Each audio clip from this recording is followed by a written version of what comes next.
이해찬 전 총리가 본인의 회고록에서 가장 문제되는 카르텔의 중심에 한동훈이 있다라고 지목을 해서 논란이 된 바 있습니다.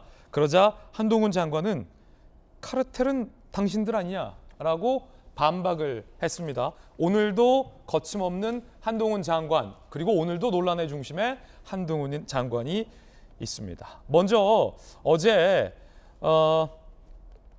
한동훈 장관이 검수안박과 관련해서 위장 탈당 회기 쪼개기 민주당 의원님들 잊었냐라고 반박한 대목이 있습니다. 그 대목부터 한번 들어보시죠. 검찰청법 시행령은 법률의 취지 및 위임 범위를 벗어난 것으로 위헌 위법하여 무효라고 주장했습니다. 검토하셨습니까? 당연히 검토했습니다. 설득을 하거나 조율한 절차를 거치신 적은 없으신가요? 이 시행령은 검찰 수사의 개시 범위를 정하는 것이지 경찰의 송치 범위를 전혀 건드리는 게 아닙니다. 조율을 하거나 설득한 절차를 특별히 거치지 않았다라고 보면 되겠습니까? 경찰을 설득한 일은 아닙니다. 국민께 설명할 일이죠. 검찰의 수사 범위를 2개 범죄로 한정을 했는데 국회의 입법 취지가 그건 정확히 알고 계시지요? 그러려면 왜 굳이 등으로 바꾸셨습니까? 예를 들어서 1이라고 써놨는데 실제로는 2의 뜻이다라고 말한다고 해서 법의 내용이 2가 되는 건 아닙니다. 국회의장께서 여야 간의 합의를 존중해서 표현을 유지했다는 것을 알고 계실 것 같은데요. 위원님, 여야 간의 합의가 있었던 건 그 이후의 상황들은 전부 다 잊어버리신 것 같은데요.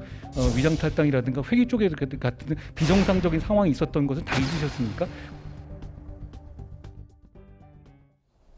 민주당에서는 이재명 대표도 시행령 통치는 개악이다, 강력 대응해야 된다라고 비판을 이어갔고 어제 한 장관을 향한 민주당 의원의 비판의 취지도 그거였습니다. 그러자 한동훈 장관이 이렇게 반박한 겁니다. 여야 합의라고 했지만 위장 탈당과 회기 쪼개기 한 건 다 잊으셨냐라고 강하게 반박을 한 겁니다. 자, 이재명 대표의 이야기도 준비되어 있는데 한번 들어보시죠.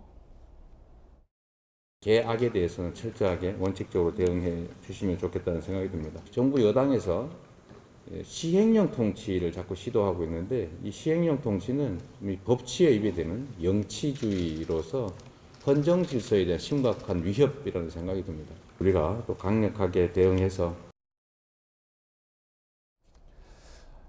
한동훈 장관은 헌재가 공개 변론을 열 것이고 거기에 정부를, 법무부를 대리해서 직접 변론에 참석할 것을 앞두고 있습니다. 민주당에서는 이 시행령 하는 꼼수가 어디 있냐라고 강력 반발하고 있는 상황입니다. 천하람 변호사님, 어제 민주당의 지적은 이재명 대표가 했던 것처럼 이 모법의 취지를 위배하는 시행령 통치는 꼼수 중에 꼼수다라는 비판이고 이에 대해서 한 장관은 위장탈당 회기 쪼개기 잊었냐?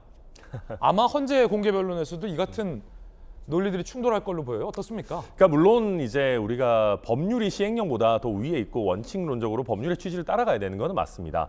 다만 한동훈 장관이 얘기하듯이 이 검수완박 법안은 제대로 된 절차 그리고 제대로 된 여야 합의를 거쳐서 통과된 법률이 아닙니다. 그리고 해당 법률의 내용을 보더라도 그 어떤 범죄 중의 일부를 시행령을 통해서 규정하는 것이 아니라 이런 해당 범죄 등을 규정할 수 있도록 하고 있습니다.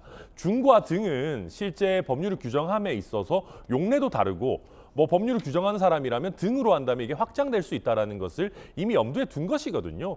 그래서 이런 법률의 어떤 이 위임 범위 내에서 시행령을 규정하는 것이기 때문에 어떤 법률의 내용만을 놓고 본다면은 한동훈 장관이 시행령을 통해서 이런 범죄의 범위를 넓히는 것이 위법하다라고 보기는 어렵습니다. 그러니까 민주당 입장에서는 이걸 계속 이제 그 검찰의 직접 수사 범위를 줄이려고 하는 취지를 벗어난 것 아니냐라고 하는 것인데 취지를 벗어났다라고 하는 것은 그 자체로 법의 명문의 규정을 벗어나진 않았다라는 것을 민주당도 이해하고 있는 것이 아닌가 저는 그렇게 보입니다. 예,